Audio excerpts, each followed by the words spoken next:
les premiers démons de Félix Tshisekedi n'est pas Bibi Kapinga, n'est pas Martin Fayoulou, n'est pas Kabila tel que vous le faites savoir au peuple congolais aujourd'hui après 6 ans. Et les noms Kabouya passent aisément sur le plateau pour nous dire que Kabila bloque. Félix Tshisekedi aussitôt a eu pouvoir. Il est venu nous dire que Kabila était saint. Makambo nyonso nazaki koloba pona Kabila, nous devons l'oublier. Et je sais que pour beaucoup d'entre nous, c'est difficile à accepter, mais je le dis avec sincérité, je rends hommage au président Joseph Kabila, président de la République.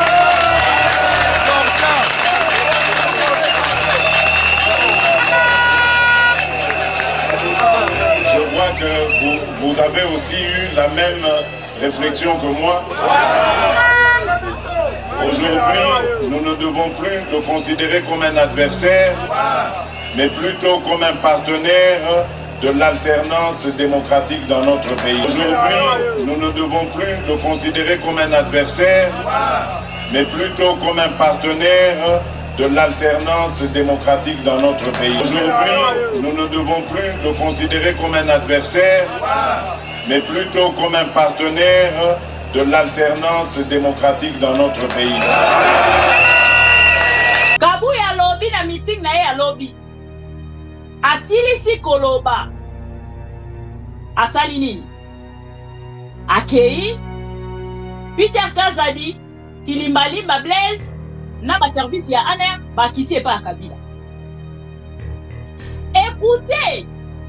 Écoutez-moi bien. Baza ko revendiquer, baza ko réclamer nini na lopango ya Kabila. Non, Kabila ndenge ezali wana na lopango na ye toyoki ke ba Rwandais baza ko kotela na lopango ya Kabila depuis la nzela ya fleuve. Toye fleuve yango to uti kokoma sikonde awa.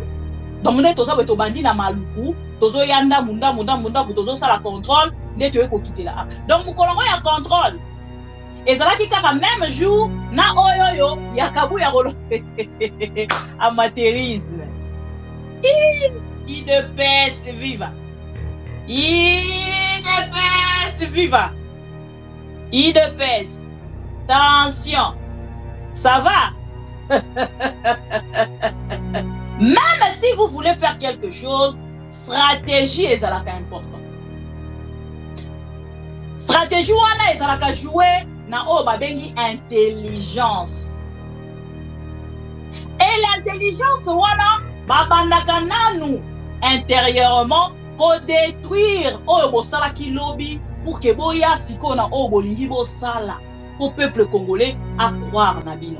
Kabila est sérieux. Kabila est sérieux. Kabila est sérieux. Je vais vous le démontrer. Kabila, avant de quitter le pouvoir, a tali quelle est la formation politique sérieuse oyo et Bundi Bitumba oyo sangoya na butu kozambongo epananga. A tali à lobby que c'est l'IDPS. Namona des gens nuls. Mais na kokai koyeba te ke Kabouya vraiment Kabunda zaki kosala beaucoup na kati ya IDPS. Balobaka soki ko perdre mutu wana nde bo reconnaître vide na ye. Kabunda était de beaucoup pour l'IDPS. Nandimi yango lelo. Azalaki protecteur ya IDPS. Et ko perdre ye lelo na IDPS est vide moko impossible. Et voilà pourquoi à la fin il fallait qu'il y ait en prison. Dans les Konanga, on dit IDPS. Parce que ça la makamunia sokana IDPS viva, viva. IDPS moke kamba makana IDPS viva. Aujourd'hui vous n'êtes plus le député de l'IDPS. Babengi yo député national Kabouya yebelo koni oke koluka na Assemblée nationale. Et sengeli yo yebelo koni oke koluka na Assemblée nationale, c'est très important Kabouya. Vous êtes un député national. Ceux qui sont Eliezer Bokomi ba députés nationaux. Ceux qui posent na makambo bozali ko reprocher na Kabila. Nakati ya Assemblée nationale, ba député ba sololaka na papier. Vous ne pouvez pas dédouaner le président de la République à ce point. Wana baza koyebisa Kabuya. Aujourd'hui, parler encore du nom de Kabila, eza erreur grave au Kébouché la biso. Parce que bakotangi la biso. Affaire 100 jours. Bakotangi la biso. Affaire RAM. Bako rappeler biso aujourd'hui que Kabila te moto apesi aéroport international ya Njili pour un contrat il y a 29 ans au Turc. Pendant 29 ans, et qu'on a maboko ya ba Turc, tokozongela yango après 29 ans. Ça, ce n'est pas Kabila. L'arrivée de M23 à Kinshasa, Félix Tshisekedi a parlé à la télé. Il n'a pas parlé de Kabila. Il a parlé de Gilbert Kankonde. Et Gilbert Kankonde, jusqu'à aujourd'hui, il n'a jamais été inquiété. Bah, M23 ba yé ba kiti na aéroport. Mais après discours, il y a Félix Tshisekedi ces jours-là. Je pensais peut-être qu'il va convoquer Gilbert Kankonde. Ce n'était pas le cas. Gilbert Kankonde est libre. Na mona ba amateur au pouvoir. Na mona tatonomo au sommet de l'État. IDPS Bossali clôture. Non, chers amis. IDPS Bossali clôture. Non, Bossa pena viva. Faisons les choses bien, IDPS viva. IDPS viva. Pasala kakame makambuna professionnalisme. Donc Peter Kazadi a telemi pena kugu ti na GLM lobby na butu wana Kabuya zo sala meeting yake na GLM. Toye awa toye pour que to landela nanu ba hebisi biso ba Rwanda bazo kotela awa. Ah bon? Non, pardon avec Onarai. Ya François, allez saga. Na seki butu mobimba. Na okina mutu pasi. Soki bolobike Kabila bimi sans pour autant azwa trace etikala na DGM. Donc akoki pe kozonga sans pour autant DGM eye. Donc nous comprenons votre agitation. Donc Kabila est dangereux. Et je ne sais pas une personne si dangereuse. Parce que c'est ce que vous nous faisiez comprendre. Que Kabila est dangereux. Abimi même sans DGM. Donc le service n'a pas de DGM. C'est incompétent. On a non ya liposo sous Félix et tout ça. Des deux. Le service n'a pas de ANR. Plus qu'incompétent. De 3, Peter Kazadi ne fout rien. On les a mis sac. 4, le soi-disant magistrat suprême, garant et la nation, il est plus que nul. Nul. Donc nullard pena et souka au nom de Zouaki na Congo. Donc l'agitation actuelle de l'IDPS nous prouve que l'IDPS ne gère rien. Alors rien. Il ne gère que l'OIA, là où il y a Félix Tshisekedi, dans la matière et la sécurité. Jusque là. Parce qu'on ne sait pas demain. Baza ko gérer kaka. Parti au Félix Tshisekedi à Zarana OIA. Et Sili. L'on la OIA. Félix Tshisekedi ne gère rien en matière de sécurité.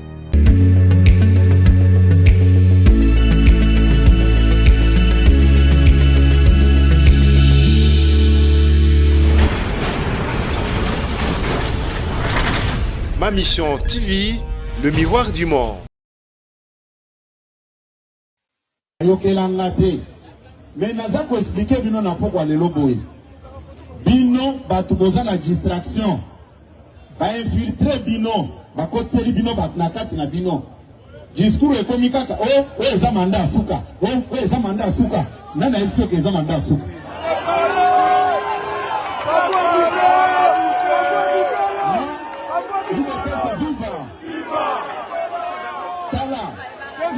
koyebisa bino boye bona na ngai UDPS viva naza koloba boye ngai nayebi à quel moment oyo nalobaka naza koyebi ce que je vous dis ici nalobaka yango sans mâcher les mots komona na bino batu eza ndenge moko na oyo nzambe te. Félix Tshisekedi est victime d'une injustice de la mauvaise foi. Boza kolanda ngai napesaki bino exemple oyo nalobaki boye yo oza na mbongo oza na mwasi na ona bana mibale baza kobela salaire nao ezaka $1000 ovivaka nao bien na bana nao baza en bonne santé. Mais ceux qui bana mibale baza kobela maladi oyo baza kosoigner yango eza kosila te. Train de vie na kati ya ndako ekosala nini ekochange. Lelo malgré bonne volonté na bonne foi ya tata mokonzi ya école, là je m'adresse à vous les membres de mon parti, les membres de notre famille politique Union pour la démocratie et le progrès social. Vous êtes très distraits. L'ennemi est en train de nous infiltrer pour nous affaiblir. Bana soki mibale baza kobela ozwaka salaire ya $1000 moyen omene vie ndenge omenaka na bango tango baza bonne santé ezate. C'est la même chose na situation toza na yango. Ndeko Tshisekedi mbongo nyonso eza koya ezokende kaka na makambo kosomba manduki mpona kosécuriser bandeko oyo baza na est. D'abord pour votre information Kabila ndenge na minute ndenge naza koyebisa bino akima mboka abima na ye azaka chitwa wote de vérifier na deuxième bo atika ta trace moko te abima na kobata ma puisque gero eza kosale makuna celui qui est derrière ezaka na ngai na yebaki yango sikoyo bato baba même semblant oyo bao toza na bango baza kosala ono bajene ya pe perdre naza koyebisa bino ke balobi vérité te bayebi makambo yango ndenge eza kosalema toyokani malamu. Kabila savait très bien qu'il va maintenant nous faire la guerre, raison pour laquelle Kobima Naye a se prononcer na l'immigration na biso. Excusez-moi. Mote Balandia, ma mission TV, le miroir du monde, Bissika Nyonso Bozali Kolanda Bisso, à travers cette belle chaîne d'information, Toye Kopé Sabino, merci pour la fidélité et confiance, au Bozali Ko renouvelé. Bonne fête de Pâques, na bandeko Nyonso, Bazali Ko fêté ango, na mote mapembe, lokola Bisso, et bonne fête de Pâques, na ba pro Congo Nyonso, o balingara Bisso na motema, o balala kate, sans que ba maman Bibi, Boni. Est-ce que Azali Malam? Voilà. Parce que hier, après l'émission, j'ai eu aussi 2-3 appels. Tozeli, on a deuxième partie, mais au quotidien, oui, parce que n'a pas quitté. Vraiment, la voix me dérange depuis un moment. Et n'a pas ça la penza ba effort. Ya kozalaka. Oh là là. Les sons. Est-ce que Boyo Kanga? Est-ce que Boyo Kanga? On dirait nana premier son. C'est bon? Bozo Kanga? Ben, dans ce problème, il y a son, on dirait. C'est bon? Oyo Kinga? Micro Mangazaï Okanga. C'est bon?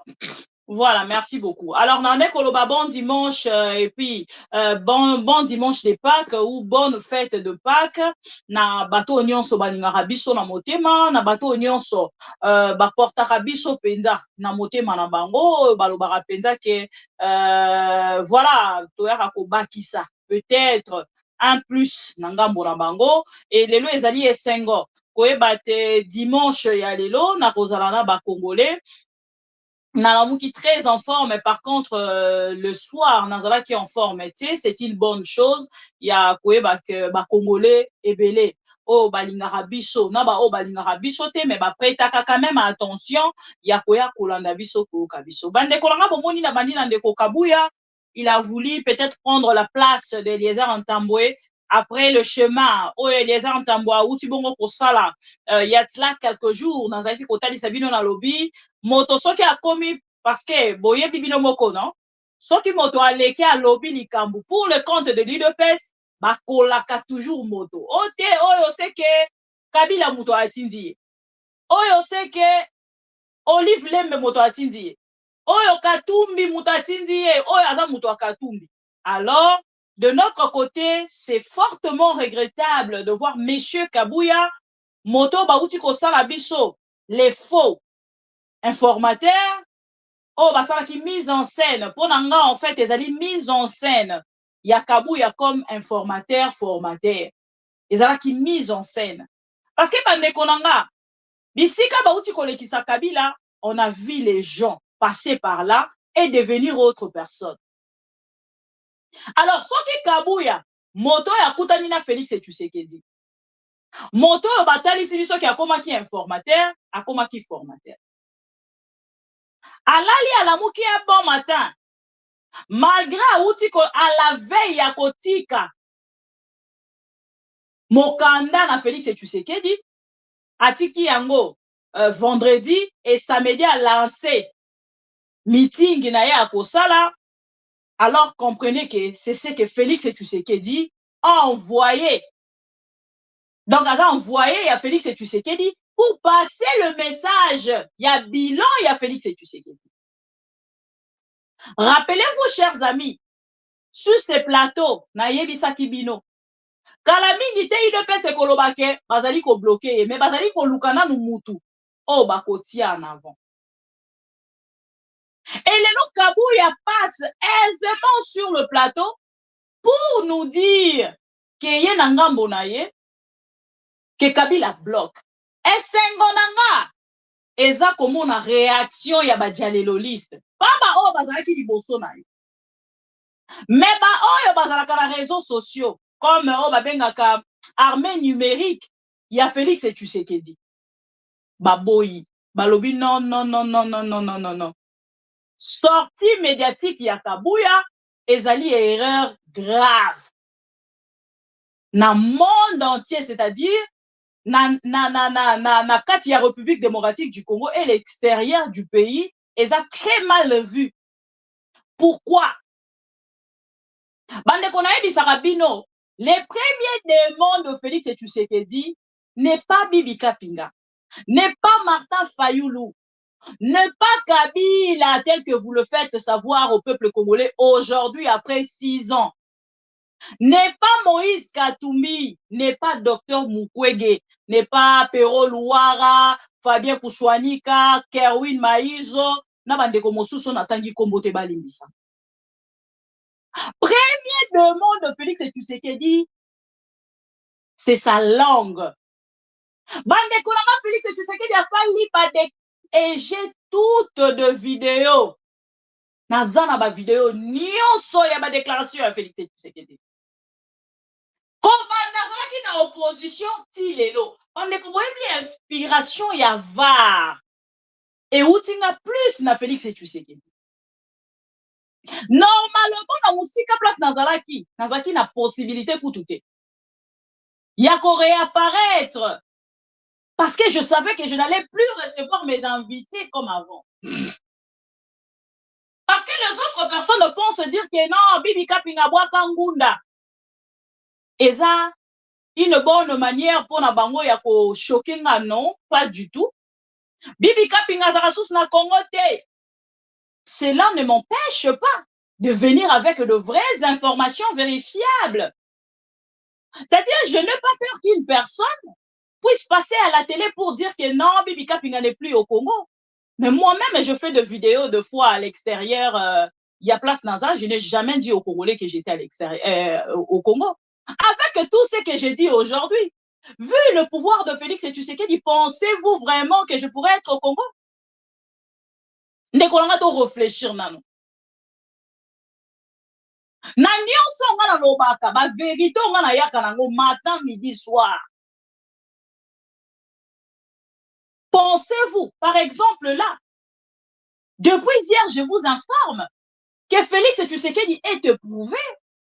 Ils ont annulé une grande fête de la présidence, une grande fête présidentielle a été annulée parce que Félix Tshisekedi a perdu sa sœur na mobali na ye dans la maison bakufi babelité. Nalobi na bino ango. Mais la presse congolaise étouffe cette information. Nako revenir na yango na makambo maman Marthe na deuxième partie. Ya lelo dimanche. Ah, watoti kalananu. Na oyo pour vous dire que toutes les personnes qui prennent le temps m'insulter, na Kangunda, je n'ai pas des explications à venir vous donner. C'est ma vie. Prenez-moi comme le remplaçant ou la remplaçante de Félix Tshisekedi, parce que Félix Tshisekedi a fait 30 ans en Europe. Mais par contre, je n'aurai pas de même résultat avec Félix Tshisekedi. Ça, vous devez le retenir. C'est bon, on peut passer. Tokei n'a pouvoir, il y a Félix Tshisekedi. A sali tellement ma déclaration, il continue à faire des déclarations. Soki tozui kabuya. Bande konanga bo vanda boyo kanga bien. Makambo yo kabuya alobi. Et makambo nyonso kabuya alobi. Ti aza koloba yango na ebisaki bino ke Eliezer est utilisé pour na kofongola nzela na oyo eza projet ya Félix. L'intelligence manquante nakati ya bato ya IDPS tellement qu'il manque l'intelligence, excusez-moi. Makambo nyonso bakolinga basala esi ba exposa ki yango. Je vous donne l'exemple. Félix Tshisekedi passe sur Top Congo. Batuni nini olingaki kosala oyo salite. Alobi kokanga bato nyonso babebisi mboka. Bandeko nanga, to like vidéo s'il vous plaît. To like vidéo s'il vous plaît, s'il vous plaît, s'il vous plaît. To like vidéo. Beaucoup excusez-moi, de fois tant nous okanga commentaire pour que Naz un peu concentré parce que si on a fait les commentaires et na kozala un peu agité.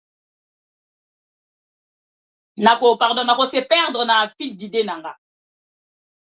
Beaucoup excusez-moi, tant nous otanga ba kombo na miote bandeko baza na Facebook, bandeko baza na YouTube et tout, bo excusez-moi. Peut-être na otanga ba kombo na binote mais boye ba qu'on est ensemble et je suis avec vous. Boya siko boyo kabino moko. Félix Tshisekedi na batunae. Aleki na plateau à Top Congo, ya on a bisa bino na landaka ba vidéo lo lenge moko na binote. Alobi na biso ke ndenge azali wana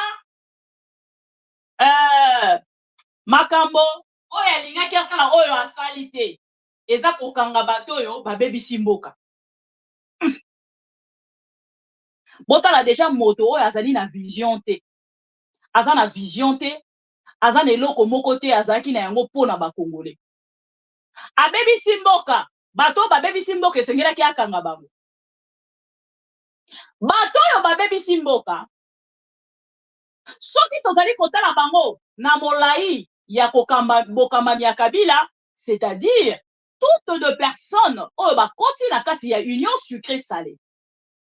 To se comprendre nan. Avant na kende na oyo ezali makambo oyo ba utiliser Eliezer Ntambwe pour na ko atteindre oyo ezali objectif na bango.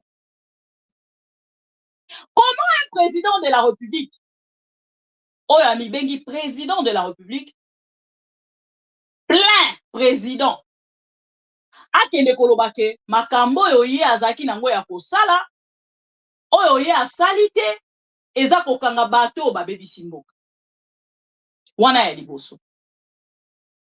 Batuni e question sur makambo ya est ya République. Félix Tshisekedi a répondu. À la moindre escarmouche, lisez sur mes lèvres. Bande konanga, bato ba perda ba parents.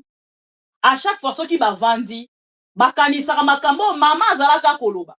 makambo papa azalaka koloba aza soko perda être cher okobanda kokanisa makambo bozaka kosolola. Combien de fois de déclarations de Félix et Tshisekedi à la longueur de journée? C'est-à-dire à chaque fois que tokolinga tolobela Félix et Tshisekedi esengeli tozonga wana. Esengeli tozonga wana tokobanda kozonga kaka na makambo papa alobaki, kaka na makambo mama alobaki. Lelo bato balobaka nini? Papa Etienne Tshisekedi azalaki koloba, mais lobi soki Félix et Tshisekedi aleki. Bokobanda koloba Félix et Tshisekedi azalaki koloba nini? Félix et Tshisekedi disait quoi? Si je pose la question aujourd'hui aux Congolais conscients, au Balanda Kanga, que retenez-vous ou que retenez-vous du pouvoir ou du passage de Félix et Tshisekedi? Congolais n'y sont pas pigeon voyageur.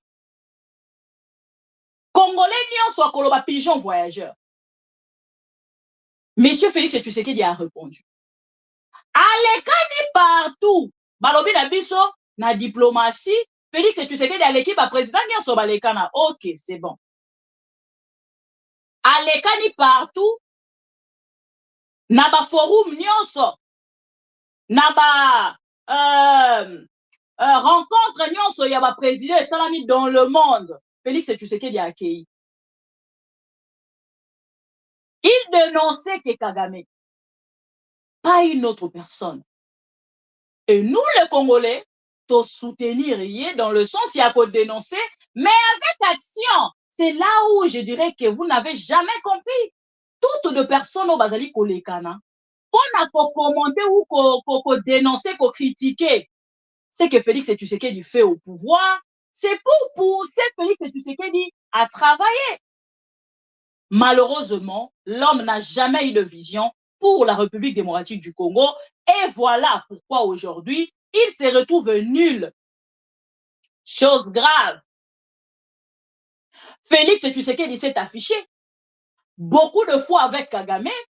Il a reçu Kagame en République démocratique du Congo pendant le deuil de son papa, les obsèques de son papa. Babeteli Kagame maboko balobi yo nani. Oboya Kagame Noki. Pandeko nanga. Le problème avec Félix Tshisekedi est qu'on sort. Tant qu'on va faire la déclaration, tant qu'on va loba, baza ko penser que baza na kati ya chambre moko boye, likolo baza ko mona bangote. Or, de la même manière que les Congolais aujourd'hui sont dans une prison à ciel ouvert, nous sommes pas, vous n'êtes pas épargnés de cette prison à ciel ouvert. Nyonso yo bolobaka. Et les kakane etandoeke. Yango na ebisa ki ba Congolais l'autre. Félix Tshisekedi se croyait arrivé. Beaucoup excusez-nga. Ou se croit arrivé. Pourquoi na koloba yango? Même si vous voulez faire quelque chose, stratégie est important. Stratégie wana ezalaka jouer na o babengi intelligence.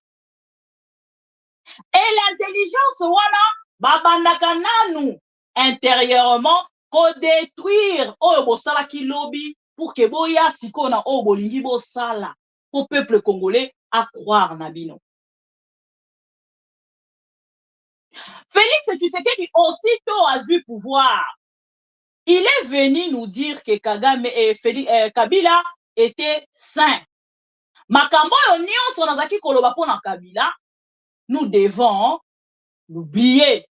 Pourquoi Bolanda bino moko nga naza porte-parole ya Félix Tshisekedi. Tobandi awa nga nazonga na var po ezali makambo ndeko alobaki. Et je sais que pour beaucoup d'entre nous, c'est difficile à accepter, mais je le dis avec sincérité, je rends hommage au président Joseph Kabila, président de la République.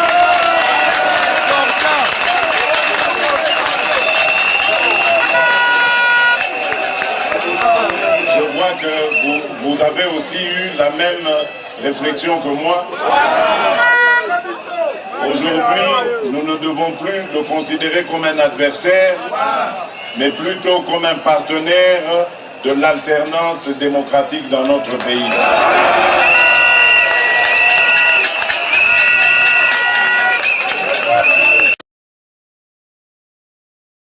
À quel moment il est revenu ennemi?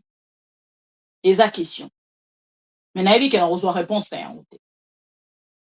Wana ndeko Félix Tshisekedi. Tokei na ndeko na biso oyo akotalisa biso lelo. Makambo nyoso atalisi biso na télévision. Tokozongela ba vidéo wana pour que bato oyo balanda kite balanda. Tokei ndeko tika kombo baluba pardon s'il te plaît. Ngala Moulouba, je n'ai pas la même attitude que Félix Tshisekedi et je ne me pas que vous puissiez salir les loups jusqu'à ce point. Il y a les loups conscients, s'il vous plaît. Il faut plutôt séparer ou scinder pour dire il y a des loups inconscients. S'il vous plaît, Ndekonanga, je suis Moulouba, mais je ne suis pas comme Félix. Et quand vous dites ça, quand on a même papa nanga, quand on a même comment il se comporte, donc on a comme à un niveau moté mais sous kakanga. Niveau Félix et tu sais qu'il y a sous qui sera louba motema oye bien beauté. Je peux même vous mettre là. Conversation à louba moko eki déjà ko réagir na défaveur il y a Félix et tu sais qu'il dit pour na ba propos il y a Kabouya lobby. Alors ce n'est pas tous les louba s'il vous plaît. Ce n'est pas tous les louba. Un peu de retenue s'il vous plaît. Voilà. Tokeina déclaration ya Kabouya.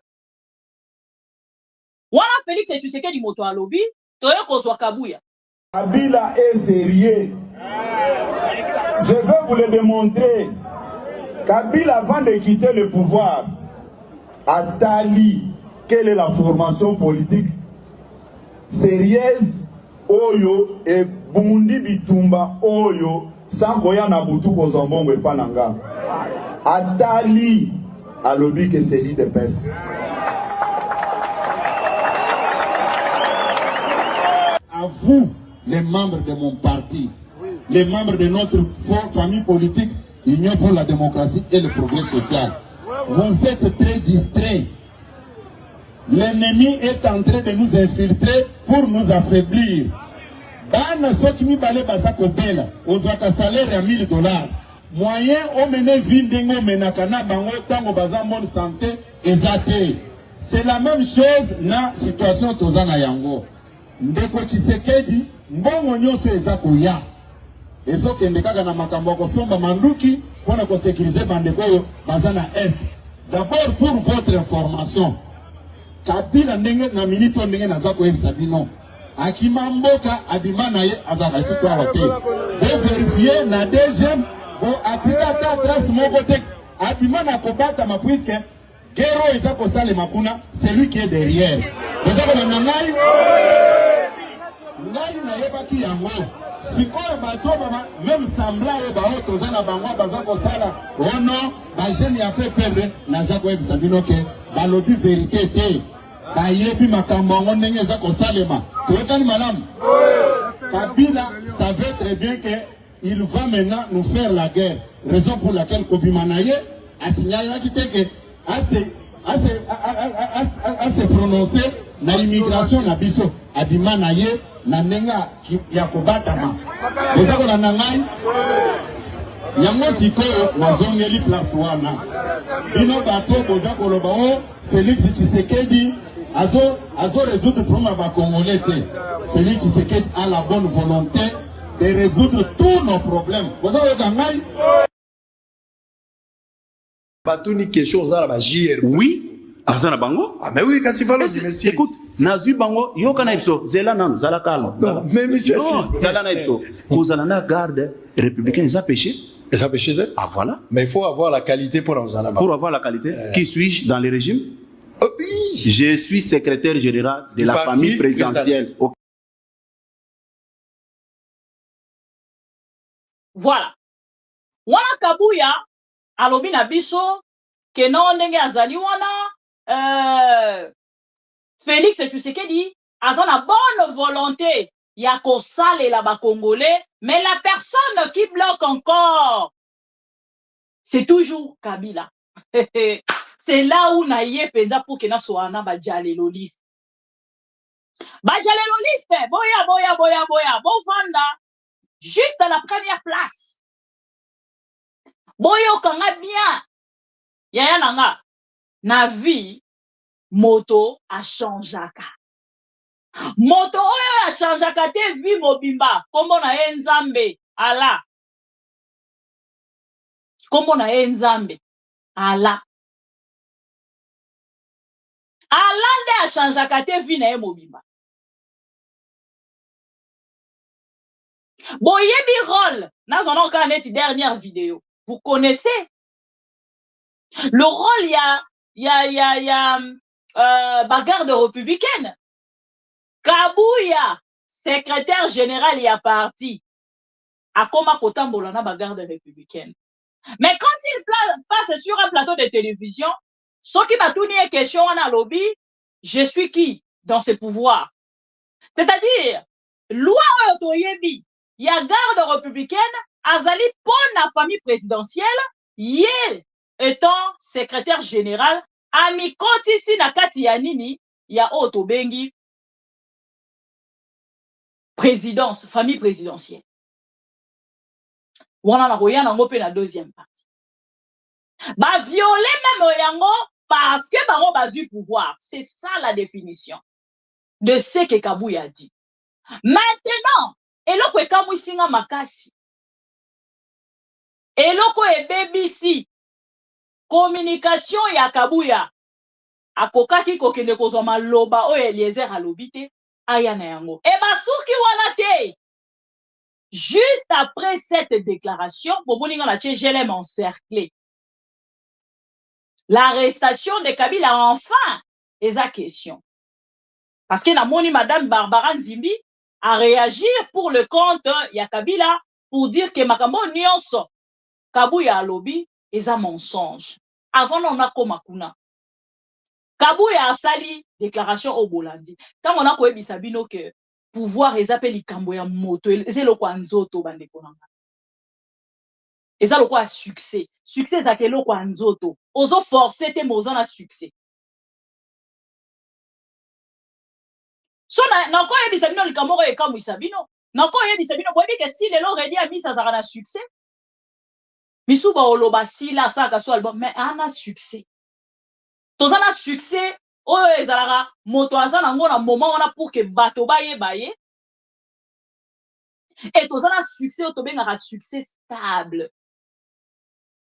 Donc oza suna posa te ke oh non bato bayeba yo soki ndenge ni tout ça. Soko lekani balobi wana redi a misi. Ana succès stable. Il n'a plus besoin. Il y a ba présentation, oh ba ça la buzz moro boy po yeba na non. Parce qu'il y a des gens, oh yo ata soki ayebani akokaka période oh te to bengaka période ya transition. Il faut azala kaka wana. Il faut azala kaka rola batu ba mona kai. Non. Nde na mona kango na ba journaliste na mona kango plus c'est pas un de ko Fabien Kouswanika. Akoki kosala 2 mois 3 mois les kakate même kolo ko lekana 7000 8000 personnes bazolanda. Babenga hango succès stable. Il n'a plus besoin de se tracasser pour qu'il y ait un succès.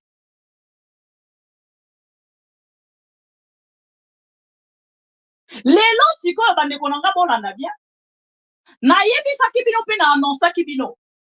Que Eliezer est utilisé par le pouvoir pour nako lukako distraire peuple congolais. Na mona nangai boko excusez-nga. Vraiment excusez-moi. Na mona des gens nuls.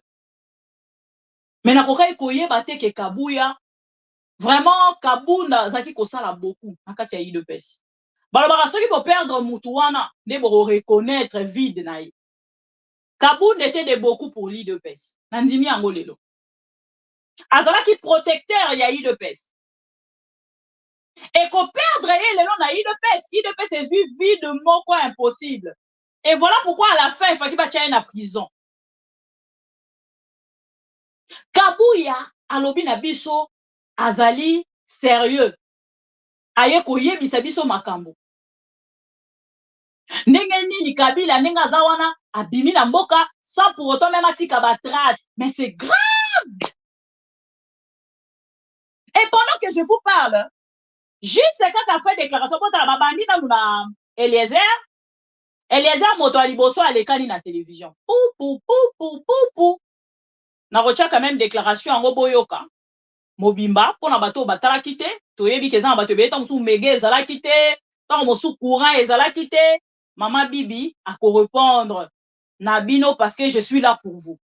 Ba o balanda kité, o pe ba yebe lo roto kolobela te. Lobi Kabuya a sali ba déclaration pour nous dire. Oh ya Eliezer on dirait bato azaye pena ko s'intéresser na ngomi. Parce qu'on constatait que Azali a envoyé à Félix Tshisekedi et à Kabuya. Aujourd'hui, nous avons quand même vu la réalité. Si on autorotique la bino bolanda, après si on a commenté mot à mot, il y a Oyo Kabuya à lobby. Et to kozonga mukie kaka na ndeko Eliezer moi en passant na ba Oyo à lobby en tant que député national. Parce que Kabuya n'est plus secrétaire général kaka, Azali député national hein. Voilà. Donc bolanda, bato bozanga ki méga, bato bozanga ki courant, bato téléphone et kangamaki bolanda et bongo tozonga après. Ça ko expliquer bino na pourquoi lelo yokelanga te. Mais naza ko expliquer bino na pourquoi lelo boy. Bino bato bozana distraction. Ba infiltrer bino, ba koteli bino bat na kati na bino. Discours ekomi kaka oh eza manda suka. Oh eza manda suka. Nana yebso ke eza manda suka.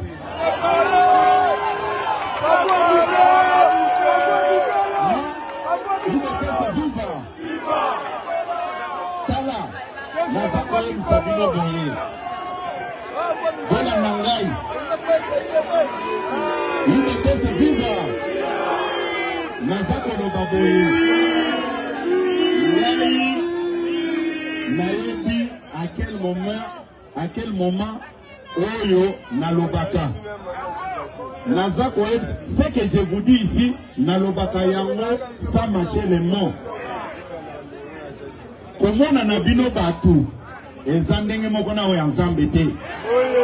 Félix Tshisekedi est victime d'une injustice de la mauvaise foi. Vous avez la nangai? Na pesa kibino exemple oyo. Na lobaki boy. Yo ozana mbongo. Ozana mwasi na ona bana. Bana mibale baza kobela. Salaire na ezaka $1000. Ovivaka na bien na bana na baza en bonne santé. Mais ceux qui bana mibale baza kobela. Maladi oyo baza ko soigner ngo eza ko sila te. Train de vie na kati andako ko sala nini e ko changer. Lelo malgré bonne volonté na bonne foi ya tata mokonzi ya école. Là je m'adresse à vous les membres de mon parti, les membres de notre famille politique Union pour la démocratie et le progrès social. Vous êtes très distraits. L'ennemi est en train de nous infiltrer pour nous affaiblir. Bana soki mibale baza kobela ozwaka salaire ya $1000. Moyen o mene vindengo menakana bango tango baza bonne santé ezate. C'est la même chose na situation tozana yango. Ndeko Tshisekedi mbongo nyoso eza koya. Ezo kende kaka na makambo ko somba manduki pona ko sécuriser bandeko yo baza na est. D'abord pour votre information. Kabila ndenge na minute ndenge naza ko yebisa bino. Akimamboka abimana ye azaka chitwa wote. Vous vérifier na deuxième bon atika ta trace moko te abimana ko bata ma puisque Gero eza ko sale makuna c'est lui qui est derrière. Vous avez la nangai ngai na yebaki yango. Sikoyo bato baba même semblant e ba oto zana bangwa baza ko sala ono ba jeune ya fait perdre naza ko yebisa bino ke balobi vérité te. Bayebi makambo ngo ndenge eza ko salema. Tokani malamu. Kabila savait très bien que il va maintenant nous faire la guerre. Raison pour laquelle Kobimanaye a signalé que à se prononcer na immigration na biso abimanaye na nenga ya kobatama. Eza ko na nangai. Yango sikoyo nazongeli place wana. Bino bato boza koloba o Félix Tshisekedi azo résoudre problème ba Congolais. Félix Tshisekedi a la bonne volonté de résoudre tous nos problèmes. Voilà. Nakei na Kabuya, na ba déclaration oyo asali, boyoka quand même réflexion nanga. Je ne suis pas plus intelligente que Kabuya, mais je ne suis pas non plus moins intelligente que Kabuya. Bandeko nanga lelo, nakumisaka nzambe mingi, ke nalandaka lisusu ba politicien de la même manière nazali kolanda lobi. Après juste déclaration ya Kabuya oyo, pona bino bato boza informé te, Peter Kazadi, Monsieur Kilimbalimba Blaise, na bakondi ya ANER, bakiti mokolo ya lobi, na résidence privée ya Kabila, ya GLM. Écoutez la raison. Oh, bazo pesa na part na bango. La maison de Kabila, nous avons des informations que Rwandais bazo kokote là. Donc, quand makambo ba parlement debout balobaka matin, donc le pays est géré aujourd'hui par les réseaux sociaux. Procès d'intention bakangeli yango moto bazio batio na prison. Juste par procès d'intention. Lelo Félix Tshisekedi na batone baza ko kamba pe ko arrêter batu par procès d'intention. Ne biso tozo monela ye te fweza la ka ye muto asali makambo. E bandaki na Katumbi. Rappelez-vous bien. Na même meeting wana na même IDPS wana même Kabuya qui est utilisé aujourd'hui par Félix Tshisekedi. Malheureusement, il est moins intelligent que toutes les personnes que Félix Tshisekedi devait utiliser. Babandaki balobi Katumbi pendant les élections. Félix Tshisekedi azali victime parce que azali Moulouba et c'est que la communauté internationale ba kende na ngambo na bango kokanga Katumbi ezalaki demande ya Kabuya bande kuna ka bozongaka makambo na nyoso tango elekaka pour retenaka kango na mutu quand même pour landa ma déclaration nyoso ya Kabuya pendant les élections c'était contre Katumbi. Katumbi aza en mèche na ba M23 pakangi Salomo Escadela. Comment batu bakoki kozala au sommet de l'État avec tout cet tâtonnement là? Je suis très choqué ya koyeba que ils ont utilisé Eliezer. Eliezer ya Lobina et Lelo, ce n'est pas une même personne. C'est ce qui me révolte. C'est ce qui me choque. Comment Eliezer a sali Lobi Kabuya sali yangote? Eliezer a s'affiché qui n'a micro naie pour na ko transmettre ba image nyonso. Ya IDPS. Bande konanga. Comment tu peux comprendre IDPS? Et aujourd'hui, Kabuya passe à la télé. Bandeko, Makabo Kabuya lobby, vous prenez ça à la blague. C'est grave, chers amis. Tout qui n'est pas dans le contexte.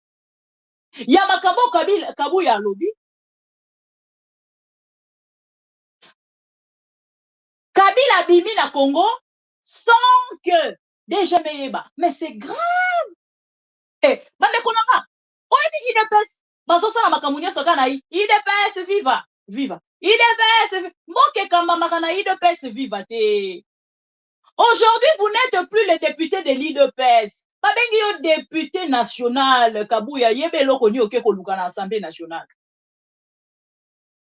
Et sengeli yo yebe loko ni oke koluka na Assemblée nationale, c'est très important, Kabuya. Vous êtes un député national. Soki to sangi sione Eliezer bokomi ba député nationaux. Soki boza na makambo bozali ko reprocher na Kabila na kati ya Assemblée nationale ba député ba sololaka na papier. Eza loko atango tozaki na primaire tozoko sakana, tozoko seka, makambo nyonso ezoleka, mais tango tokomi na humanité, tokomi na secondaire, bande kokomela biso na tableau, tozali na primaire. Mais nakomi na secondaire, balobi, professeur akomaka te. Alors bando dicté bino makambo kokoma. C'est-à-dire, okomi na mutu na yo na papier. C'est ça le rôle de vous, députés. C'est pas de venir faire du populisme. Parce que si réellement on bozo ça là, est vrai, admettons que bato ya PPRD sont dans les affaires avec Nanga. Mande konanga, quand vous-même vous passez à la télé pour dire ça, bato na baroza wana. Bokimi si bangoti. Pourquoi ne pas faire les enquêtes vraies et réelles, arriver à quoi aboutir na banquette wana et bokangi bato wana bo présenter na ba preuve o bozali na yango. Populisme, victimisation, pour na rotalisa que mandat na bino o tango na lobaka na bato ke IDPS a échoué. IDPS a échoué. C'est comme une aventure. Mais aujourd'hui, les gens de leur côté, tous même pas que tu as besoin ya koya, to bana koyebisa batu, to soit tant mingi na télévision. Même attention na lobby te kende ka yo moko na Twitter. Tala ba commentaire ya ba dialéloliste contre Kabouya. Vous ne pouvez pas dédouaner le président de la République à ce point. Wana baza koyebisa Kabouya. Aujourd'hui, parler encore du nom de Kabila, eza erreur grave au Kekoche la biso. Parce que ba kotange la biso à faire 100 jours. Bakotangela biso à faire ram. Bako rappeler biso aujourd'hui que Kabila te moto apesi aéroport international Yanjili pour un contrat il y a 29 ans au Turc. Pendant 29 ans et kozana maboko ya ba Turc, tokozongela yango après 29 ans. Ça ce n'est pas Kabila. L'arrivée de M23 à Kinshasa, Félix Tshisekedi a parlé à la télé. Il n'a pas parlé de Kabila. Il a parlé de Gilbert Kankonde. Et Gilbert Kankonde, jusqu'à aujourd'hui, il n'a jamais été inquiété. Bah, M23, bah, yé, bah, kiti na aéroport. Mais, après discours, il y a Félix Tshisekedi ces jours-là. Je pensais peut-être, bah, il va convoquer Gilbert Kankonde. Ce n'était pas le cas. Gilbert Kankonde est libre. Mais après juste la déclaration de Kabouya, bota la binomoko. Après Makambo Félix Tshisekedi Aloba qui en tant que président de la République, ministre intérieur avec ça ba M23 à Kinshasa, basali 14 mois. Ah bon? Et ça grave. Koloba yango na télévision. Mais tant qu'on konzi yango ka lobby yango. Ba service elinga kesalani. Ah, Gilbert Yakana Makambo mokonzi a lobby et sengeli to landela yango. Wana eza oyo alobaki na télévision. La télévision. C'est-à-dire que Félix Tshisekedi était déjà informé. Pourquoi il n'a pas informé au service? Victimisation. Bolandanga bien. Kabouya lobby na meeting na ye lobby. Asilisi koloba. Asalini. Akei. Peter Kazadi. Kilimbalimba Blaise. Na ba service ya ANER. Ba kiti pas à Kabila. Écoutez-moi bien. Baza ko revendiquer, baza ko réclamer nini na lopango ya Kabila. Non, Kabila ndenge ezali wana, na lopango na ye toyoki ke ba Rwandais baza ko kotela na lopango ya Kabila depuis la nzela ya fleuve. Toye fleuve yango to uti kokoma sikonde awa. Donc nde toza beto bandi na maluku, tozo yanda munda tozo sala contrôle, nde toye ko kitela. Donc mukolongo ya contrôle. Et ça va qui kaka même jour na oyoyo ya Kabouya rolo amateurisme. IDPS viva. IDPS viva. IDPS. Tension. Ça va? Ya François. Donc na mona ba amateur au pouvoir. Namona katonomo au sommet de l'État. IDPS Bossali clôture. Non, chers amis. IDPS Bossali clôture. Non, Bossa pena viva. Viva na amateurisme, s'il vous plaît. Bande konanga. Faisons les choses bien, IDPS viva. IDPS viva. Pasala kakame makambo na professionnalisme. Donc Peter Kazadi a telemi pena kugu tina GLM lobby na butu wana kabu ya zo sala meeting yake ina na GLM toye awa toye pour que to landela nanu ba ebisi biso ba wande bazo kotela awa. Ah bon? Non, pardon, Alekonarai. Ya François, Alain Sanga, na seki butu mobimba, na okina mutu pasi. Na yokina mutu pasi. C'est quoi ça comme information?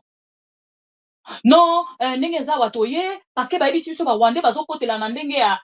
Est-ce que vous vous rappelez que IDPS bato ba utaki kobuka clôture ya lopango ya Kabila na tango ba uti kozwa messe des officiers? Tango ba mikaboleli mapango, yango na lobi tango bolingaka bo dénoncer makambo. Bo dénoncer kango pe avec sincérité, na peuple obilo bolobaka le peuple d'abord. Bolobi ke sengela ki bozala ba voisin ya Kabila pour que bo gérer bien. Bo mikaboleli mapango. Général Christian Chiwewe. A qualité que ça messe des officiers en tant qu'un officier aujourd'hui. Amikaboleli yango akati par na ye. Jean-Pierre Bemba akati par na ye. Bahati Lukwebo azu par na ye. Félix Tshisekedi azu par na ye. Bomikaboleli mapango. Pour vous faire un nom, pour le bitoko Isamira Kabila n'est plus au pouvoir. Biso batotozan na pouvoir, c'est à nous de faire les choses maintenant. Il n'a plus le droit d'habiter GLM. Donc, si on a pouvoir, tu n'as plus le droit d'habiter Gombe. Il faut l'ongwa Gombe pour bato asikaba remplacer. Et on devrait faire ça la remise et reprise. Il y a Gombe, GLM. Kabila, tu n'es plus au pouvoir. Biso batotozan na pouvoir. Biso batotozui GLM. Ils ont même utilisé des gens pour dire que le pango yo, et ça le pango a Kabila te. D'ailleurs, même si c'est la mukolo na yango, vous avez tellement dit des choses pour parler pour ça l'indenge nyonso. Bolongwe avant kutuba kwa na GLM bobanda ki na kingakati. Non. Kabila roko za suna ba soldat te. Kabila il faut to kwa isa ba soldat. Tolongoli ba soldat. Ba isi sa bomba minduki awa, abomba nani awa. Eza kutu na avion moko ezalaka awa.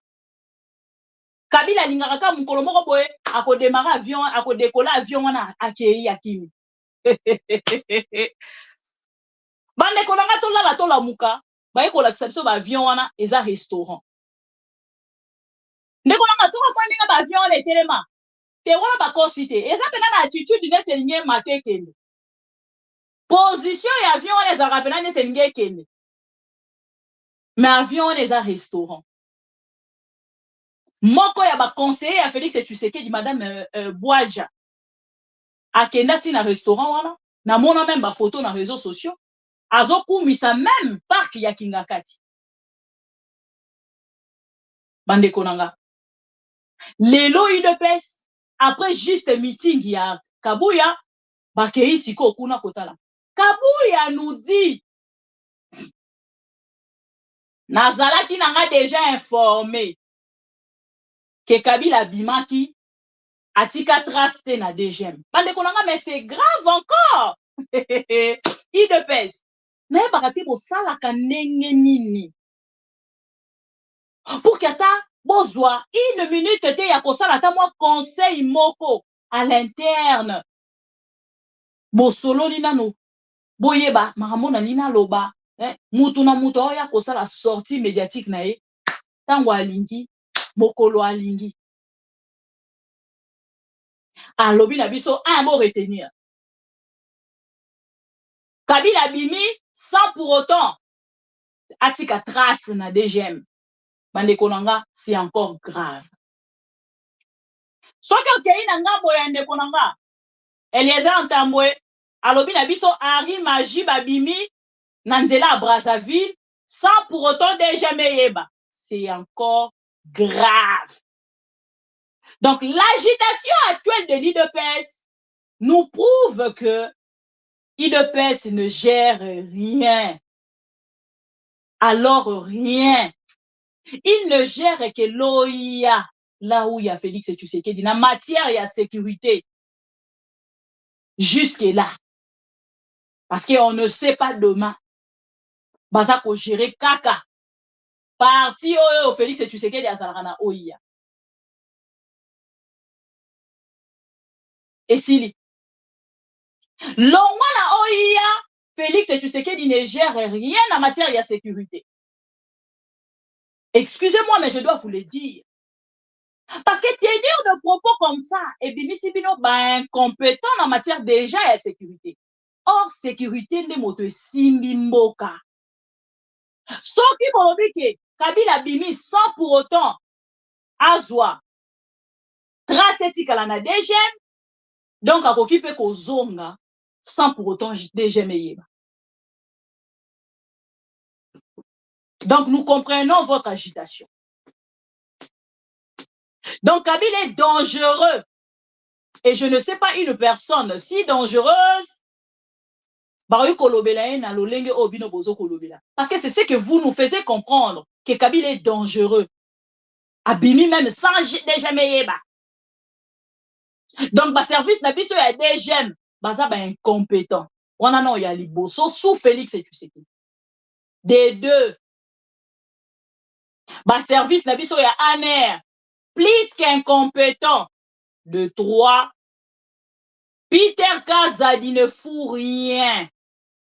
On les a mis ça. 4. Le soi-disant magistrat suprême, garant et la nation, il est plus que nul. Nul. Donc, nullard pena ya souka au nom de Zouati na Congo. Selon les déclarations de Kabouya, ça ne vient pas de moi. Nanga siko na kota lisabino détail mukie na oyo Kabouya alobi. Comment tu ko kene na ko détailler en fait ko kota na ba détail ya oyo Kabouya alobi. Wana nandanga ya sorti ya Kabila. Alobi Félix Tshisekedi Aza la volonté ya kosunga peuple congolais, ya kosale la peuple congolais. Bon, excusez-moi.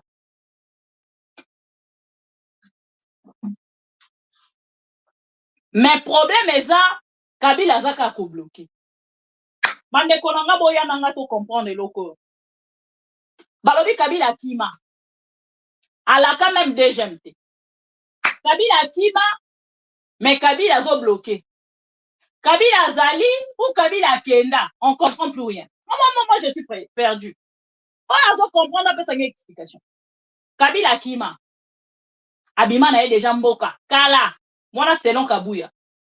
Mais Kabila, c'est lui qui bloque. Parce que Félix Tshisekedi a coquille quoi avancer. Maintenant, Toloba, to retenir Nini. Et boyo kasikoyo, erreur grave. Ya Kabouya, ce qui a zakulandanga. Monsieur Kabouya ne devait pas contredire Félix Tshisekedi. Parce que l'IDP, c'est la contradiction en temps réel. Kabouya vient de contredire Félix Tshisekedi na ba tourné na nyonso ya sali. Et aujourd'hui, Boké Kopé sa raison na Kagame. Vous venez de dédouaner votre frère, ami, partenaire fiable. Na déclaration ya Kabouya, autant l'insuffisance intellectuelle exposée en public. C'est Kabila qui est derrière le AM23. À quel moment Kabila a dit derrière le AM23? Tango bayaki na Kinshasa, bazalaki ya Félix. Tango bazongi kuna, bakomi ya Kabila. Avant, on a comme la déclaration ya Kabouya. Comment Félix Tshisekedi oyo azalaki na opposition oyo abandaki kokondamne makambo ezolekana na este ya république soi-disant mpona mona mpe bavideo te bino bato bozalaki na opposition oyo bozalaki informé na lolenge ba M23 bazalaki kochange kaka kombo c'est-à-dire bachangeaka ka veste lelo balati rouge RCD lobi balati vert lobi balati verte pardon lobi balati noir lobi balati boyebaki nyonso wana Kabuya. Pensez-vous vraiment manipuler la population jusqu'à ce point? Quand est-ce que boye koyeba ke ba M23 bazali na ba Congolais mais par contre na Rwanda te? Nalakisa bino ba video ebele ya Félix Tshisekedi. Félix Tshisekedi aloba bato wana o bazo ko revendiquer baza ko revendiquer ba droit na bango baza ba Congolais on azoloba pona ba M23 baza mécontent na o eza ko salema et na part na bango bazwi mandoki pas pour pona koboma ngakutu naza koloba olie ba boma ka ba Congolais baya kaka mbala moko baya koboma bato bazo kokamba na Kinshasa. La déclaration de Félix Tshisekedi na kati ya video moko naza nango a wana aza kokumisa ba M23 mais aza sous forme ya koprotéger ko s'afficher te et le M23 baye koyebisa biso bazala na Félix Tshisekedi depuis l'opposition bazalaki koyebisa bango soki bozwi pouvoir tokokabola na bino parce que biso awa tozotia pression na Kabila pour que Kabila tika pouvoir. Et ce qui agite l'UDPS aujourd'hui, c'est parce que les cas qui n'ont pas même voix, mais sans que le peuple aille bas. Na éviter ça tous se comprendre. Les qui n'ont pas même voix sans que le peuple aille bas. Et les lots que le peuple a informé que tous les politiciens congolais utilisent le M23 pour leur fin politique.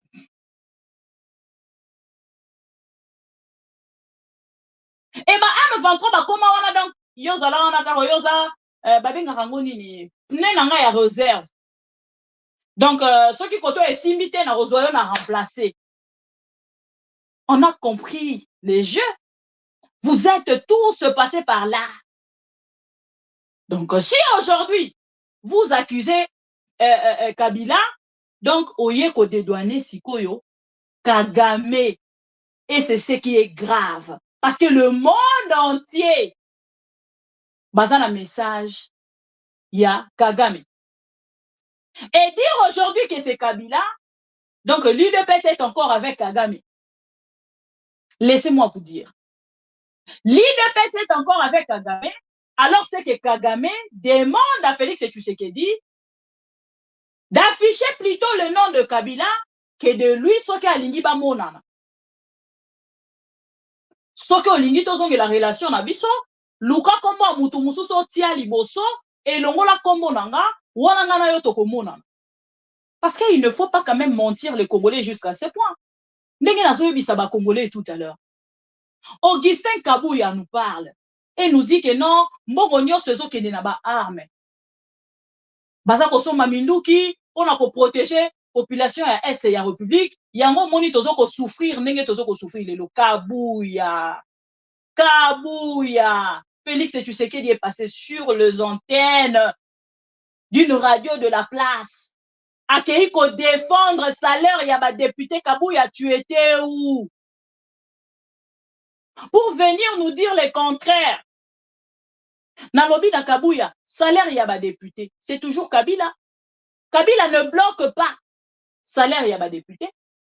Kabila n'a pas bloqué l'arrivée à ba M23 na Kinshasa. Gilbert Ayambi Bango, basali 14 mois et ils ont pris même de photos. Na Israël Mutombo, John de Chibangu, ba photo eza kotambola na réseaux sociaux. Kabila n'a pas bloqué 100 jours. Nandeko Kamere Bozumbongo ya bandaku ya basoldat bolie bomikaboli bosali nango oyo bolingi Kabuya wana problème ezalaki te. Kabila n'a pas bloqué. Boye ko escroquer ba Congolais na mbongo ya ram. Kabila n'a pas bloqué les 500 millions de dollars. Kabila n'a pas bloqué. Kabuya, viens un peu. J'ai besoin de toi. Je te rappelle juste. Nalakisi bino lobby vidéo. Il y a primaire à gold. Bande konanga makambo même ba député ba kokai côté les mela.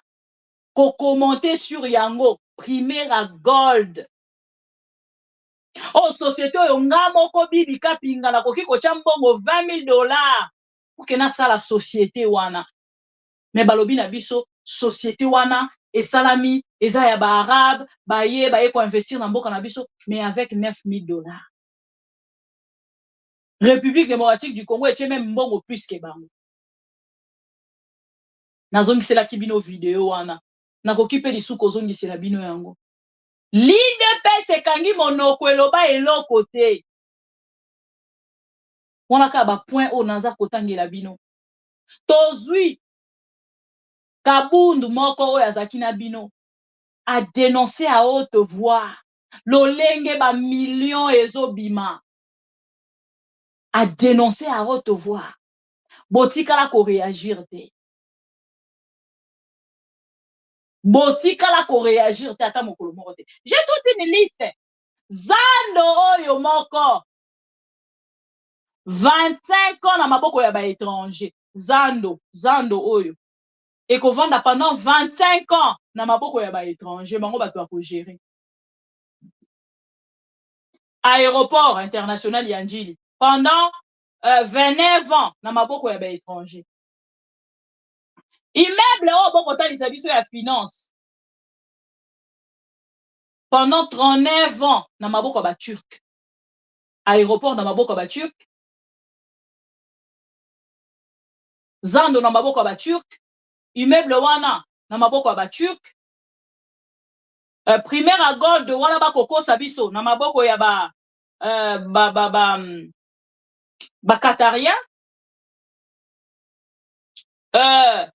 Transco ekufi. Congo Airways ekufi. Eza na avion mon côté. Nini lisusu.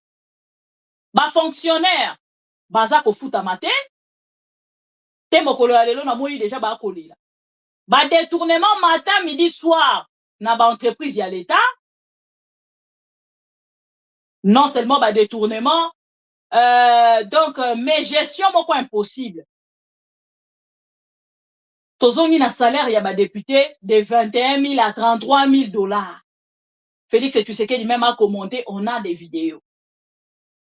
Natangeli bino messe des officiers. Oh ba uti ko kabola sans to compter ba makambo ese belé o tokoki ko lister to tieboye. Et ya suka na yango madame la ministre a nommé ce qui va inspecteur a mi nommé Emoko. Aza ministre a mi nommé lisusu ake ko se nommé pour qu'elle soit capable mbongo en tant qu'inspecteur inspectrice. Boye bisanga bino moko. Tout ça là, c'est Kabila toujours qui bloque. Discours et sili de paix. Et là, Kabouya vient de dédouaner, pardon,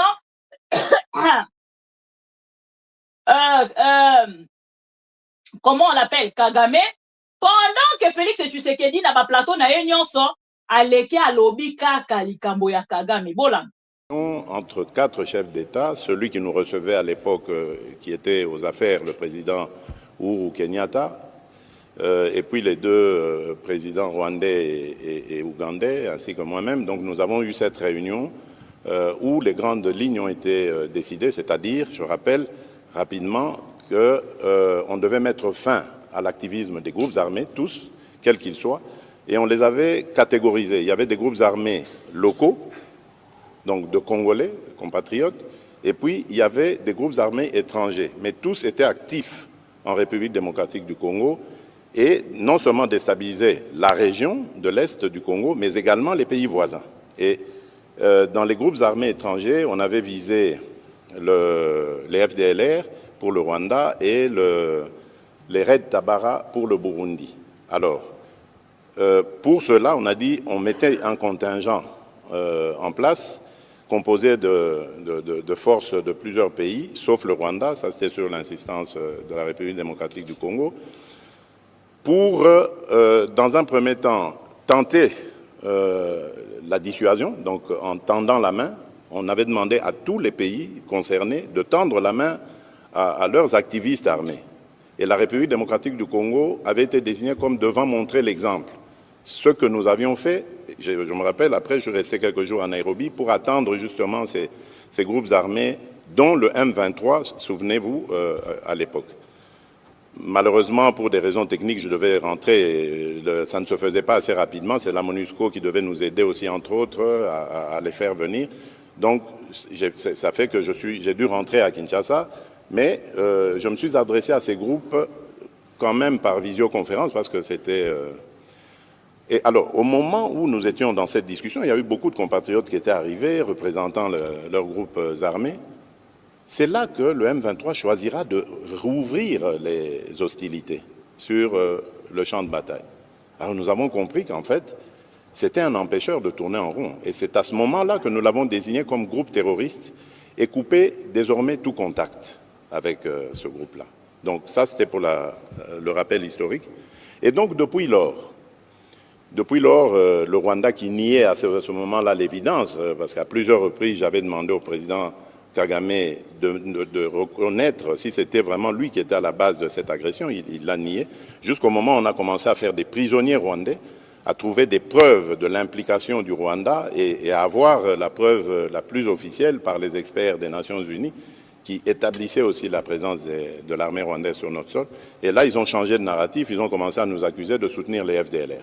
Alors que je fais encore là un petit rappel rapide, en 2019, à 2 reprises, c'était d'ailleurs à l'initiative du défunt général, paix à son âme, Delphin Kayimbi, j'ai validé le retour sous l'égide des Nations Unies de 2 colonnes. À 2 reprises, c'était des colonnes importantes d'éléments FDLR avec leurs dépendants, donc femmes et enfants, qui sont retournés au Rwanda. Donc s'il y avait vraiment des gens qu'on ne pouvait pas soupçonner de soutenir les FDLR, c'est bien nous, parce qu'on a fait cet exercice-là.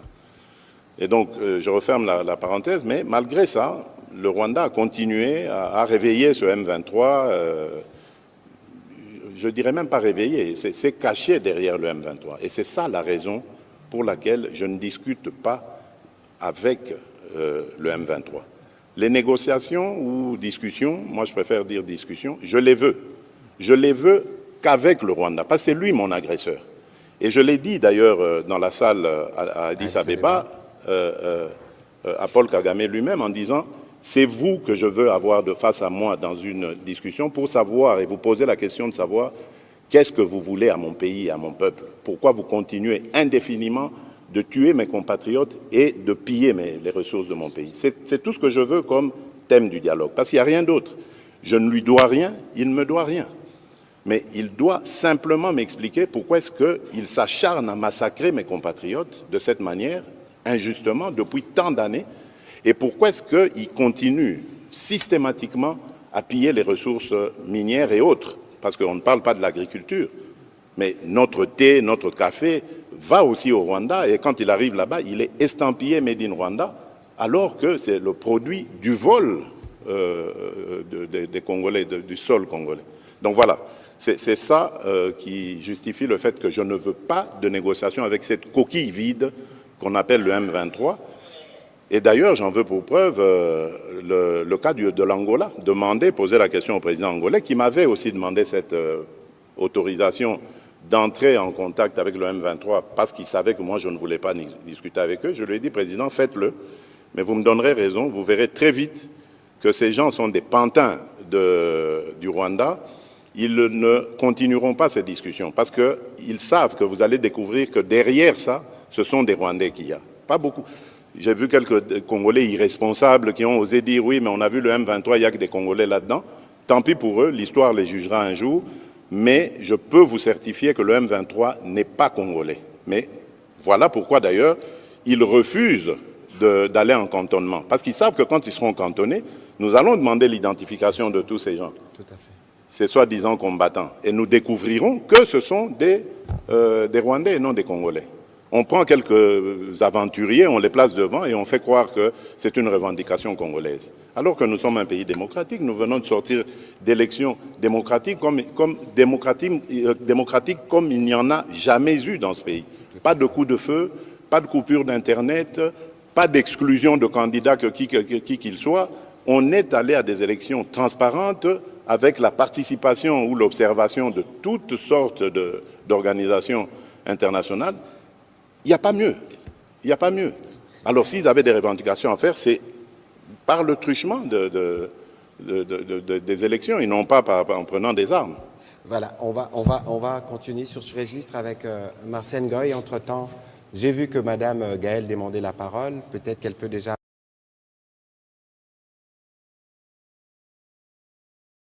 Voilà, on a extrait kaka. Pour que Botanga, l'insuffisance dans la personne et dans le parti. Félix Tshisekedi dit que Kagame n'a rien à lui, il ne nous doit rien. Kagame. Donc, en fait, Nenge Félix Tshisekedi, na de pes moke bango moko baza kokende na ko dédouaner Kagame. Disons que Kagame ne doit rien aux Congolais. Quelqu'un qui a tué les Congolais ne doit rien aux Congolais comment? Je suis perdu. Il y a un autre qui s'est dit, sortie médiatique, il y a eu de pes.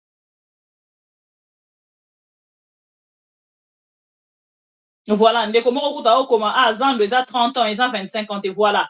Zando 30 ans, Maman Emo 40 ans, centre financier 30 ans. Et si bon mona batwa sala d'accord, wana ti ba ko sala d'accord wana ya ko pesa. Donc loko ya moto yo, obi moto soka zo ko sala préparation à voyage hein.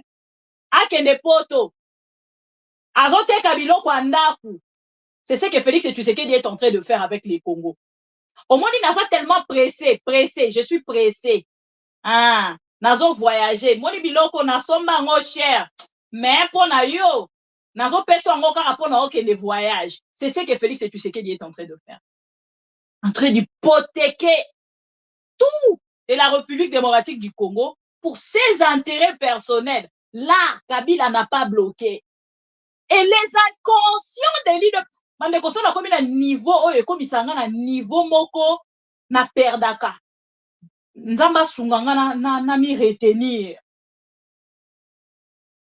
Quand il a donné l'aéroport 29 ans na ba Turc 40 ans, il y a Zando, ceux qui centre financier. Ndeko moko a pesi biso ba précision wana wapi ndeko Samuel Musta. Zando 30 ans, aéroport 29 ans, centre financier 30 ans, Mama Yemo 40 ans, et puis Mama Yemo wana coquille vide. Na kati eloko ezate ba inauguraka immeuble et sili. Et aka loko a société o batsaela ki biso ya Mercedes et c'est toujours la même personne. Ba inauguré na libanda na débus, ba che musapi boy ba moni Mercedes et koti grâce à Fachi. Si lelo na nubishi wana etambola na balabala te. Ndeko nanga toza na mbisi ya Zambi.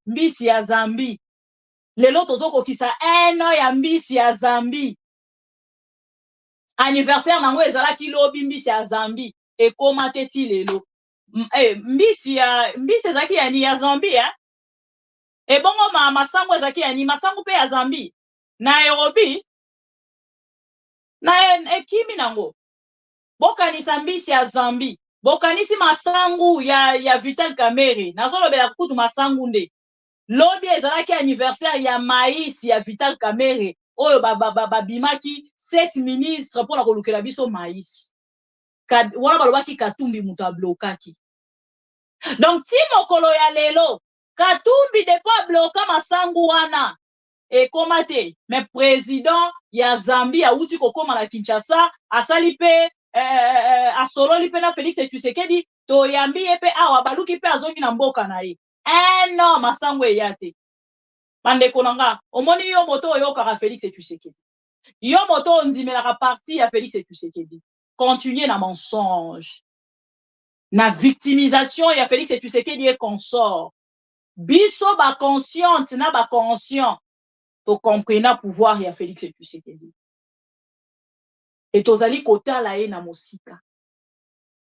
Toza ko accompagner bino na bozoba na bino. Vous avez dit aux Congolais que bolinga ki bopesa bango likolo na se. Bokomi na pouvoir, explication sur explication. Bande konanga.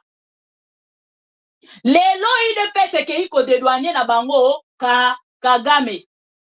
Siko soki balobi na biso, yango nazonga rapport ke na bisabino. Balobi na biso que Kabila nda azali. Alors laissez-moi vous dire, Namibie, merci beaucoup, Mounou Kutuba. Mounou Kutuba. Tobo sanaka papa nanga Namibie, Zambie, mukoso ezali ata na Bukangalonzo. Bukangalonzo ya pamba ezawana. Ah, kamere, nani, toko continue ko sambisa. Et comme il a assassinat et salamaki wana, siko par kobanga, tozala bazo ba empreinte na biso, Bukangalonzo tokoki ko renouveler yango te, po tobanga ba empreinte na biso ezwa makuna na ba enquête o baza ko sala, po na ko juger matata ponyo. C'est du mensonge. C'est du mensonge, bande konanga. Et na kati ya ba mensonge wana, ba se retrouver na bango te tellement, et bango moko baza tellement perdu. Yango moni bakomi koya, oh, ndenge ezali awa, d'ailleurs même. Mais ce qui moto ane sa bimamboka, bokimi sae.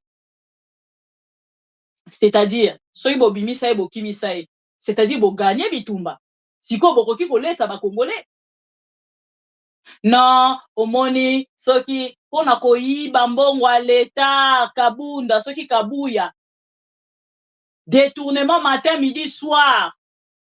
Bozui possibilité te, ya koyebisa ba Congolais ke, mbongo na tozo ko détourner ngo, po biso nde to bomba ngo, po soki etikali Kabila koya kozwa ngo. Wana boyebisi ba Congolais. Mais vous passez pour dire du mensonge aux Congolais, croyant que les Congolais là batikali, bravo. Na ba dialéloliste nyonso conscient. To komi pela ba dialéloliste conscient, hein. Batu bayo ba chiluba bazawa. Boya na besoin la bino. Papa yenga ke susu wapi bolinga bosa nini? Papa yenga ke wapi? Batinde linga papa yenga voyager lisusu. Zombe nanga. Non, ce n'est pas possible. Donc papa yenga voyager. Oh là. Moi mobali oyo ake wapi na tuna nana ake wapi. Papa yenga voyager lisusu. Non, ce n'est pas possible. Balobi na biso eza na rota la place aza na deuxième partie na roya pour que na pesa bino nani. Mais léon na pokwa tokoza na téléphone ouvert. Oui, léon na pokwa tokoza na téléphone ouvert. Au plus tard peut-être 20h, 21h tokoza na téléphone ouvert. Na au revenir peut-être na 17h, après na 20h tokoza na téléphone ouvert. Kabuya lobi na biso non. IDPS PPRD, il faut pas qu'il y ait la kolongola yango lokola parti. Eliezer Ntambwe pa lobi, il faut pas longola. Parti wana, eza sous parti ekoki kozana nani te. Mais na moment on azali koloba na bino, wakancha est passé sur mon plateau. Na moni kutu bato ebele barele yango. Ngabo ekabisi na bi oh, tolanda ma rappel quand même il y a Niki Pai. Hein? Niki Pai, tolanda me rappelle quand même, hein? Il y a François Matangouzo là. Hein? Il y a François Azak na Facebook, ton na YouTube. Alain Sanga, tolanda me rappelle, hein? Allo bien non, ndenge zaboye. Personne Maël, bonsoir. Bonjour et bonne fête de Pâques. Voilà. Oh non, ndenge zali boye. PPRD zali kuna bandeko wakacha ya IDPS akei et bango bazotanga kombo ya Bemba te. Bemba est épargné. Mais na kokai kondima te ke IDPS banga Bemba jusqu'à ce point. Si le problème ce qui me fait rire, hein, na pesa ki bilo nzembu mo lobby. Boye botinde lango Eliezer Ntambwe, Kabuya na Félix Tshisekedi. Sokomati, omati mingi na vie, keba na vertige. Sokomati, omati mingi na vie, keba na vertige. Oh yaya, loba moke bombebele an, loba moke yokebele, lolemo eza moke kasi etumbaka zamba e. Voilà. Cette chanson-là, c'est une chanson très capitale. Eza bande musu toyokaka, toyembaka na biso to musu yango te, mais toyebi quand même. Tant toyoka ngo, ah, epesi ope quand même moi leçon. Loba mokie yokebele, lolemo eza mokie metumbaka zamba. Et soki mutu alobi, amoni batu barele mingi, ayaka na part na ye po amiloba kebo moni. Nga soki na lobi mbala moko batu nyonso tu bayokaka. Kabuya, vous n'avez plus ce niveau. Vous êtes aujourd'hui député national. Tout en étant député national, ozali privé na makambo ebele yango ba préparaka relève, et ça important. Et c'est important qu'on prépare relève pour ceux qui ont l'équipe, motomosu soit remplacé. Et puis, dans une époque, il y a batu oyoyo, ceux qui y a zawana, donc il y a des spéciales.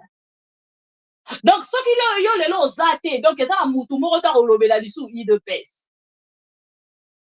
Et si réellement, makambo nyon sur lobby Félix et tu sais qu'il dit moto à lobby na yo, donc moi je dois soutenir Nanga. Excusez-moi. Pour la moni que mutu moko ya bangisi bino koleka ba politicien nyonso eza Nanga. Écoutez Kabuya. Alobi discours na bino ekomi kaka. Eza dernier mandat. Eza dernier mandat. Discours na bino ekomi kaka. Eza mandat asuka. Eza mandat asuka. Nani ayebisi bino ke eza mandat ya suka? Me bande konanga. Le message est clair. Le message est clair. Oyo nga na retenir na ba propos ya Kaga ya Kabuya, bon Kabuya Kaga mais c'est des frères. Oyo na retenir na ba propos ya Kabuya koyebisa ba Congolais que mandat na biso ekosila lelo. C'est-à-dire lokola ba komi kobunda entre PPRD na selon bango PPRD moto ezali kobundisa pouvoir na bango IDPS. PPRD eza kobundisa I2PS. Parce que si vous voulez parler au peuple congolais, angaka kolobango na parti ya I2PS, parce que peuple congolais nyonso za na parti ya I2PS. Angaka kele na stade de martyr. Abengisi peuple congolais. Bino nyonso bo soutenir Félix Tshisekedi boya. Notre pouvoir est en danger. Ceux qui vont se retrouver à la pouvoir, oh ya bokamba ya Félix Tshisekedi, boya ba que ceux qui vont souffrir, bango nde baza kobundisa biso. Mais Kabuya a sali erreur. Bozote ya biso démocratie. Bolobi na biso ke pouvoir na landa ki même neko Eliezer. On komona ke Kabuya ke même ko contredire ba propos ya Eliezer. Na yebisa ki bino ke ils sont dans le jeu. Ya ko changer constitution pour rester à vie. Bazu elengi ya mafuta ya ngombe. Na mosuni ya ngombe.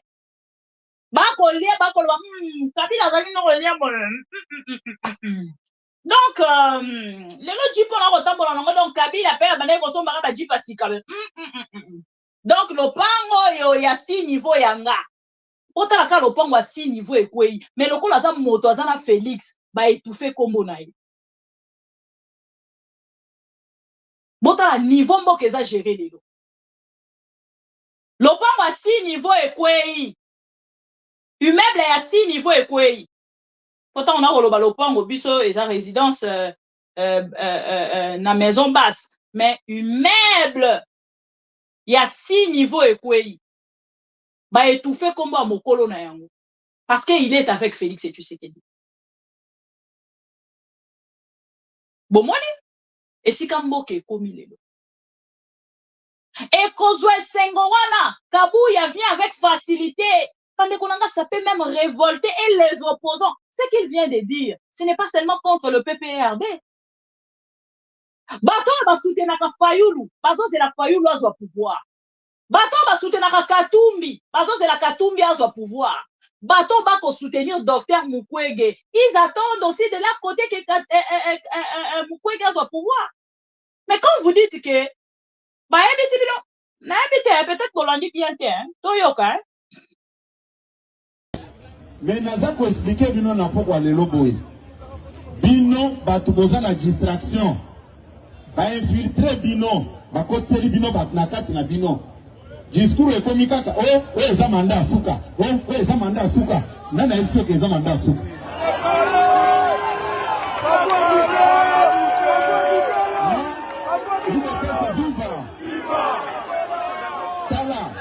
Naza ko yebisa bino boye. Voilà Mangai. Il était vivant. Nazako no baboye. Naïbi à quel moment Oyo Nalobaka. Nazako, ce que je vous dis ici, Nalobaka Yango, ça marche les mots. Comment Nanabino Batu? Et Zandenge Mokona ou Yanzambete. Félix Tshisekedi est victime d'une injustice de la mauvaise foi. Bolandi, Kabouya nous informe que Oeza mandat soukate. Donc, to bimi la kati ya constitution. Ah, beta maboko esi konza lo ba IDPS viva. IDPS, victimisation. Ça va partir à victimisation. Imaginez-vous, non, nous ne devons pas soutenir Nanga. Mais tu nous informes à la même temps que non, mandat ou mandat à soukate. Wana na constitution ko sali lobby na kati ya IDPS, na mata, na njoli, na ba prof na bino nyonso yo ya les constitutionnalistes recrutés par Félix Tshisekedi. Ou na part na bino boko talisa bolobi non ndenge zawana mandat ya Félix Tshisekedi bande kona ngai makambo ezolekana na Sénégal eza mosika ya oyo elekana na Congo. Donc to mona to vivre na kati ya Sénégal na RDC le jour la nuit. To zu angote to kotika na rapé ko zango te tant que Félix Tshisekedi a posé na pouvoir. Maintenant Kabouya, yo moto ko talisa biso, olobi na biso ke ya mandat soukate. Donc ne nous interdisez pas de soutenir Nanga d'abord pour vous faire quitter de là où vous êtes. Donc ce que olobi na biso ke ya mandat soukate, donc vous avez un autre projet derrière la tête. Et voilà pourquoi vous retournez. Ya ko s'accrocher na Kabila pour na bo sala o ezali projet na bino. Tout en laissant le peuple congolais na kati ya distraction. Biso bato to prêter serment. Ya ko éclairer peuple congolais, donc continuer ko sala yango Kabouya, nous n'aurons pas peur de vous pour venir dire la vérité aux Congolais et de faire comprendre les Congolais vos messages. Et d'ailleurs, na lobby na ba Congolais, na tweet na nga ya suka ya buto a lobby. Boka moite lobby bomo na Kabouya ya koyebisa bino ke bo comprenaki ngai bien te.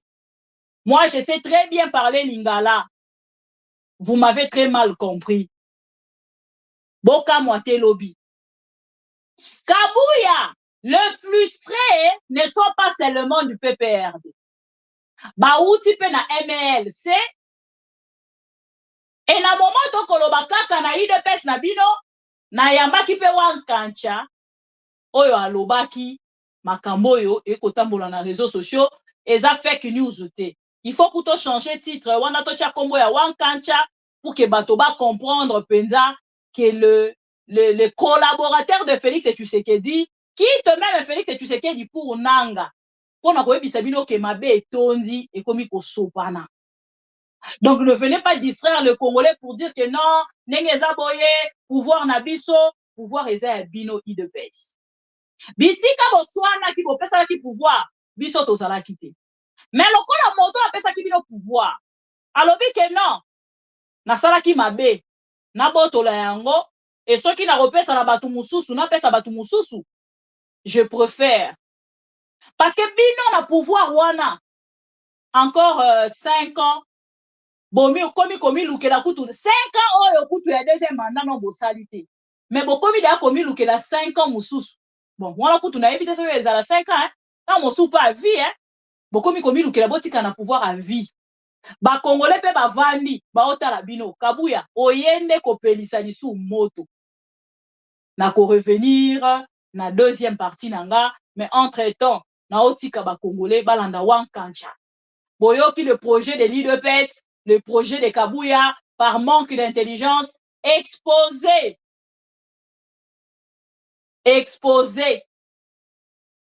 merci beaucoup et ça qui est important à retenir dans ma propos à Kabuya DG meyebi kosala mosala te ANR yebi kosala mosala te RVA yebi kosala mosala te ba service nyonso yebi kosala mosala te donc le pays eza au koti obimi ya ofele voilà bona na bino moko wakancha na interview na salaki na nanga oh mais vice ministre mamba ye wana zakuna mama zalaki na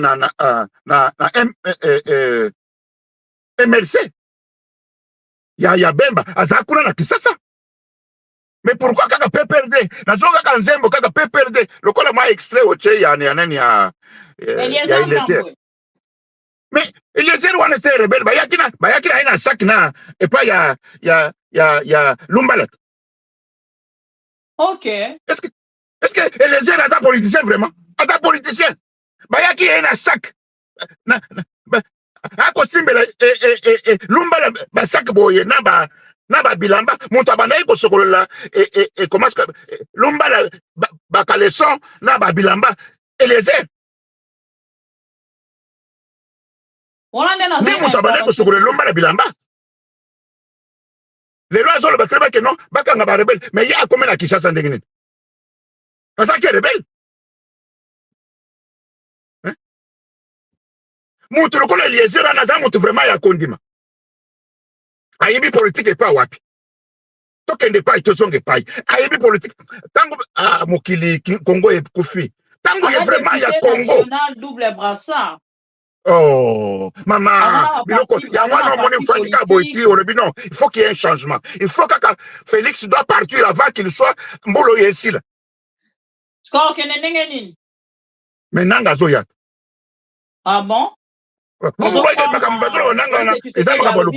une aventure, il y a mauvais goût. Et yo ce que otalisi biso que ozali ko croire nango, yo moto ozala ki na pouvoir, o comme ko croire lelo na nanga balobi article 64 et sengeli bongo to keni na kotale l'article 64, yo ozotalisa biso nanga azoya sikoto lobani. Mama bibi mopepe wana eza koya wana. Le musumbulo ekosila te. Mon pepe wana eza koya wana le musumbula oyo kosila te parce que tala kaka ndenga mboke ekomi neti maseki bako boma batu bazoko boma na ba ministre muto ministre un ex ministre babomie na moi makambo ngo eleki kaboy.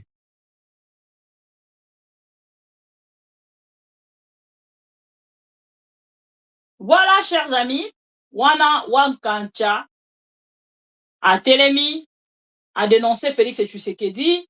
J'ai quand même récolté quelques vidéos de Wankancha et na uti komo la photo ya Wankancha. Oh, yemoko atindelinga à lobby. Maman bibi enfin, je viens de rejoindre. Oh, photo, hein. Photo kaka atindi. Voilà. Wankancha déjà en tenue.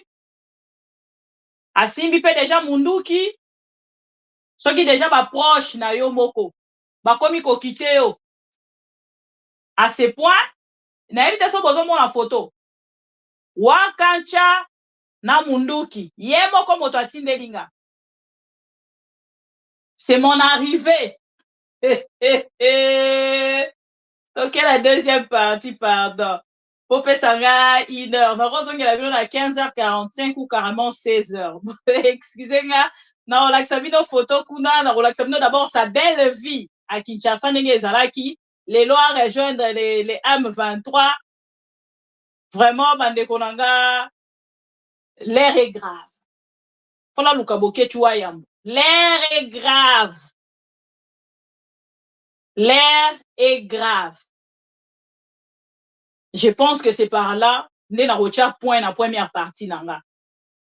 Qui vivra verra pour Maski. Donc, na ok, nazo vivre nazo luka na mutu nanga en fait, kombo ni na pesa marambo ezoleka, mais naza na yango te. Poser des questions à monsieur Escarmouche. Escarmouche est comme na point nini na niveau nini. Alobi ono, alingaki na ya sala, kuna alobi na biso ono, azo zela sangisa Assemblée nationale na Sénat. Azo zela basa l'élection. Après il y a les sous-boye, oh non, non seulement aza cause l'Assemblée nationale, aye sous nangambo alobi oh non, ndenge ezali boye, esengeli bosala très attention. Oza na tshela mnoka photo a wankancha, ngana koka boye te. Na tshela mnoka photo a wankancha, na yebite soki azaka kuna na nani. Ndeko nanga yebisa bato baza kuna ne ba o rêve. Bino bato bobangi na, bino bozo banga na nani oyo na Henri Magie.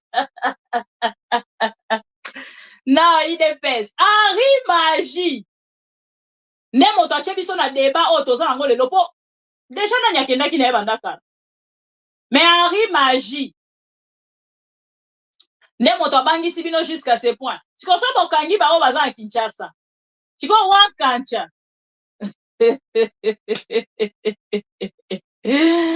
Ah, l'émission. Bah, Henri Magie dit son modèle na bango ka Jean-Pierre Bemba. Botala Henri Magie même lobby, hein. Azaï déjà le roi rebelle. Botala na photo. Il est fait vivre, azotia viva. Mais Henri Magie azotia déjà nini. Azu da loboko a tomboli loko la Komolenani. Henri Magie déjà tombola ki loboko. Ce n'était pas déjà pareil, quoi. Voilà. Wankancha, aza déjà, yewana komi soda. Na ebite soki eza na bazambara ya États-Unis kuna, to aza déjà po bag na yende na zoloba, oyo rebelle na ba bag en or, boy, bon, soit. Il y a nouvelle technologie. Jésus de Nazareth. Donc, voilà, bozomona Wankancha, proche de Félix Tshisekedi, qui vient de rejoindre le AM23, version Nanga. Bon, voilà. Je vous retrouve la deuxième partie. Voilà un message à Wankancha. Il est déjà de l'autre côté. Et Félix Tshisekedi doit partir. Bon dimanche à tout le monde.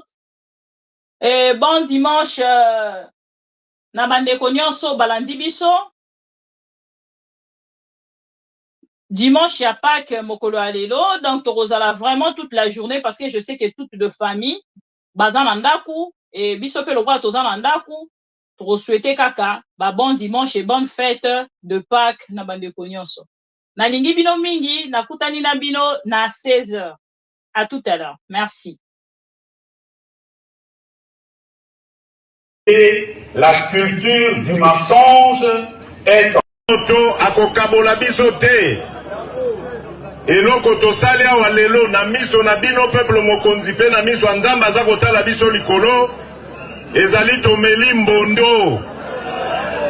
Mbondo ya kotrahir peuple te.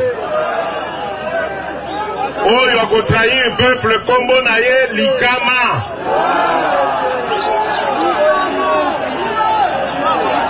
Bino moko mutu kokozwela ye sikoyo mokano. Biso basonge tozali awa tomeli mbondo. Tokokende na bomoko. Et la culture du mensonge est en train de gagner du terrain. On ment comme on respire au Congo. On ment pour couvrir ses propres inerties. On ment pour couvrir son incompétence et parfois pour justifier son irresponsabilité. On ment.